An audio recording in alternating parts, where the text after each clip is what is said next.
akan membahas materi dari mata kuliah kewirausahaan, yaitu pengelolaan sumber daya manusia. Namun sebelumnya yang terhormat kepada Ibu Nur Aisyah, SPD MPD selaku dosen pengampu mata kuliah kewirausahaan. Perkenalkan, saya Dinda Rahmawati dengan NIM 21090250007. Saya mahasiswa Pendidikan Akuntansi Universitas Negeri Makassar. Nah, untuk memenuhi tugas akhir semester atau final test, maka di sini pada video ini saya akan memaparkan hasil tugas saya mengenai pengelolaan sumber daya manusia.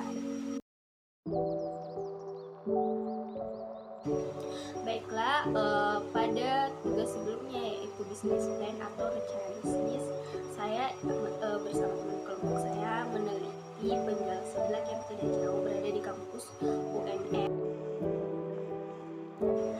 Nah, di sini yang pertama saya akan melampirkan profil usaha dari bisnis seblak yang telah saya wawancarai, yaitu Warung Seblak Bunda.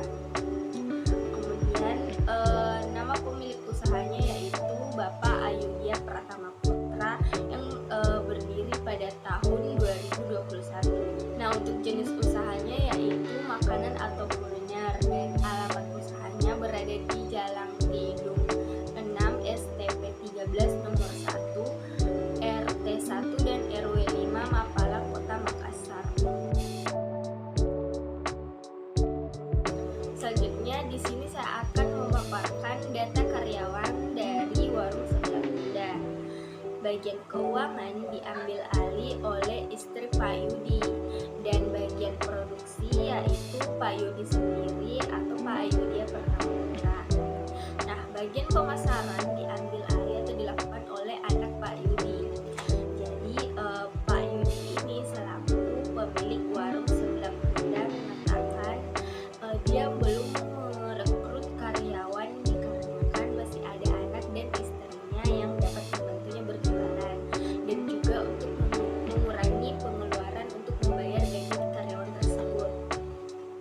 Nah, Pak Yudi juga mengatakan bahwa dia mampu mengambil alih bagian produksi karena jika mengambil karyawan maka rasa dari seblak yang ia buat terkadang tidak sesuai dengan keinginannya.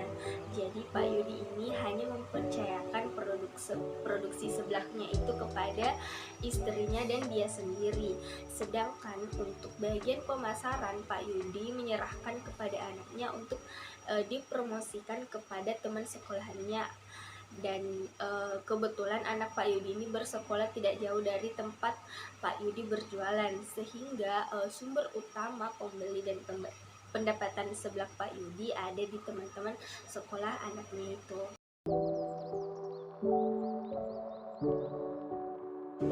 Kemudian yang selanjutnya di sini saya akan menganalisis sumber daya manusia. Jadi manusia ini merupakan sumber daya paling penting dalam sebuah usaha. Berbanding lurus dengan hal tersebut, manusia juga merupakan sumber daya yang paling rumit untuk dipahami. Nah, kerumitan ini adalah sebagai akibat dari uniknya sifat dari masing-masing individu yang ada di dunia, khususnya dunia kerja. Nah, berkembangnya suatu usaha juga bergantung pada sumber daya manusia itu sendiri. Jadi apabila suatu perusahaan ingin berkembang, maka perusahaan tersebut hendaknya mengembangkan sumber daya manusia yang dimilikinya. Namun dalam usaha seblak Bunda yang dijalankan oleh Bapak Ayudya Pratama tidak memiliki karyawan dalam menjalankan usahanya. Pada saat wawancara dilakukan, Pak Ayudya ini mengatakan alasan dia tidak memiliki karyawan karena menurutnya usaha yang dijalankannya itu termasuk usaha skala kecil dan masih bisa dihandle sendiri, baik dalam penyajian bahan baku maupun dalam proses pembuatan seblak yang ia jual. Nah, seiring berkembangnya usaha seblak Bunda diharapkan agar suatu saat nanti dalam pengelolaan usahanya seblak Bunda ini dapat merekrut sumber daya manusia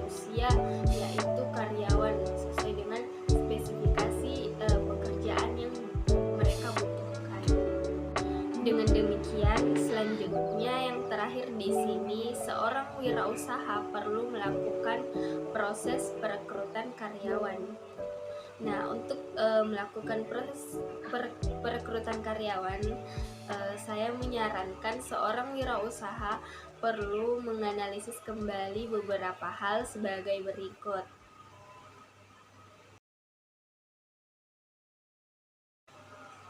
Nah, yang pertama, seorang wirausaha perlu mengenali usahanya. Pada tahap ini, wirausaha perlu menetapkan apakah suatu peran perlu ada atau tidak, dan apakah suatu pekerjaan tertentu memang diperlukan. Kemudian, seorang wirausaha juga perlu menentukan tanggung jawab yang dibutuhkan dari suatu posisi, yaitu seperti tugas-tugas utamanya, ruang lingkup pekerjaannya, dan tanggung jawabnya dengan mempertimbangkan kebijakan usaha dan peraturan tenaga kerja yang berlaku. Kemudian, seorang wirausaha juga perlu mengenali keterampilan dan kualitas personal yang dibutuhkan dari pelamar yang akan diterimanya. Yang terakhir, mengidentifikasi budget, waktu, level, dan fleksibilitas usahanya. Kemudian yang kedua, seorang wirausaha menarik orang yang tepat. Maksudnya di sini seorang wirausaha perlu mengenal pasar tenaga kerja. Nah, di sini seorang wirausaha perlu mengembangkan dan menggunakan jejaring atau belajar dari orang lain yang hampir sama dengan usaha yang dijalankannya. Lalu bagaimana cara mereka mencari tenaga kerja yang potensial? Seorang wirausaha juga harus mencari faktor yang dapat menarik tenaga kerja, dan apa yang membuat calon karyawan menjadikan suatu usaha tersebut ingin dijalankan sebagai pilihan utamanya. Dan yang terakhir pada bagian ini yaitu seorang wirausaha perlu menulis dan memasang iklan. Nah, isi dari iklan ini yaitu seorang wirausaha harus mencari kualitas bukan kuantitas, sehingga cara penulis dan pemasangan iklan tersebut perlu dipertimbangkan. Dan langkah yang terakhir yaitu menyeleksi orang yang tepat. Seorang wirausaha perlu melakukan proses persiapan seleksi, seperti memastikan semua persiapan seleksi, mencari orang yang memiliki kualitas dan keterampilan serta pengetahuan sesuai dengan kebutuhan untuk menjalankan suatu peran tersebut. Kemudian yang kedua, proses seleksi. Jadi setelah persiapan seleksi, selanjutnya proses seleksi. Nah, di sini seorang wirausaha harus menggunakan semua sumber yang tersedia untuk menggali dan memastikan informasi tentang calon karyawan. Nah, di sini juga perlu dilakukan evaluasi proses yang telah dilakukan untuk mencari cara terbaik dan terefisien. Dan yang paling terakhir pada proses seleksi karyawan yaitu proses induksi organisasi, yaitu seorang wirausaha perlu membangun hubungan dengan karyawannya sesegera mungkin setelah menawarkan pekerjaan dengan memberikan sambutan, menjelaskan peran apa yang dilakukan dan aturan usaha apa yang akan dijalankan.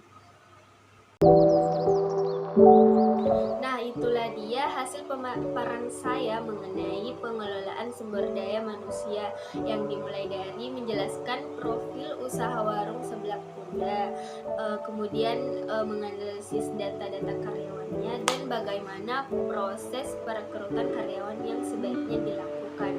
Sekian dari saya. Wassalamualaikum warahmatullahi wabarakatuh.